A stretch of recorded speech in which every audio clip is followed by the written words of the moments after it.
નમસ્કાર, વીટીવી પંચાયતમાં આપનું સ્વાગત છે। આમ આદમી પાર્ટીમાંથી રાજીનામું આપનારા રાજુ કરપડા ભાજપમાં જોડાશે તે નક્કી હતું અને હવે તેઓ ભાજપમાં જોડાવાની તારીખ પણ સામે આવી ગઈ છે। રાજુ કરપડા આગામી 20 તારીખે ભારતીય જનતા પાર્ટીમાં જોડાશે। ભાજપના રાષ્ટ્રીય અધ્યક્ષ નીતિન નબીન 3 દિવસ ગુજરાતના પ્રવાસે આવી રહ્યા છે। 20, 21 અને 22 આ 3 દિવસ ભાજપના રાષ્ટ્રીય અધ્યક્ષ ગુજરાતના પ્રવાસે આવી રહ્યા છે અને ભાજપના રાષ્ટ્રીય અધ્યક્ષની હાજરીમાં તેમના હસ્તે રાજુ કરપડા કેસરીઓ કરી શકે છે। સૂત્રોના તરફથી મોટા સમાચાર સામે આવી રહ્યા છે। રાજુ કરપડા 29 જાન્યુઆરીએ તેમનો જેલવાસ પૂર્ણ થયો હતો, જેલમાંથી બહાર આવ્યા હતા। 108 દિવસના જેલવાસ બાદ રાજુ કરપડાનો છુટકારો થયો હતો અને 11 ફેબ્રુઆરીએ તેમણે આમ આદમી પાર્ટીમાંથી રાજીનામું આપી દીધું હતું। હિન્દીમાં એક પત્ર લખીને સોશિયલ મીડિયા અને રાષ્ટ્રીય અધ્યક્ષને તેમણે આમ આદમી પાર્ટીના આ રાજીનામું આપ્યું હતું અને 12 ફેબ્રુઆરીએ રાજુ કરપડાએ આ મામલે પત્રકાર પરિષદ કરી હતી અને પત્રકાર પરિષદમાં રાજુ કરપડાએ ગોપાલ ઇટાલિયા પર ગંભીર આરોપ લગાડ્યા હતા।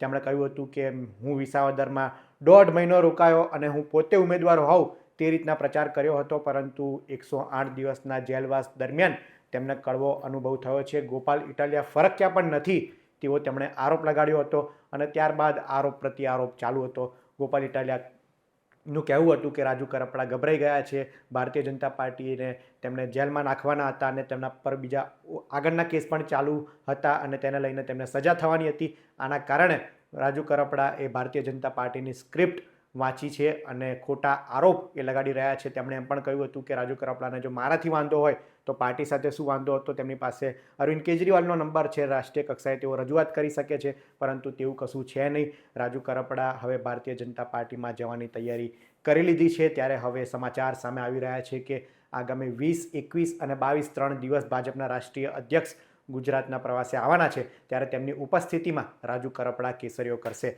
રાજુ કરપડાએ જ્યારે પત્રકાર પરિષદ કરી હતી ત્યારે પણ પત્રકારોએ સવાલ પૂછ્યા હતા, ત્યારે પણ રાજુ કરપડાએ ખુલીને કહ્યું નહોતું। તેમણે કહ્યું હતું કે આગામી સમયમાં ખેડૂતોની પંચાયત બોલાવશે અને ખેડૂતોને પૂછીને તેઓ નિર્ણય લેશે અને ત્યારબાદ કોંગ્રેસ એ પણ તૈયારી કરી હતી કે રાજુ કરપડા કોંગ્રેસમાં આવે તે માટે કોંગ્રેસના પાલ આંબલિયા અને તેમના કાકા રામકુ કરપડા પણ રાજુ કરપડાને મળવા ગયા હતા। 2 દિવસ પહેલાં તેઓ ગયા હતા અને રાજુ કરપડાને કોંગ્રેસમાં જોડવા માટે આહવાન કર્યું હતું।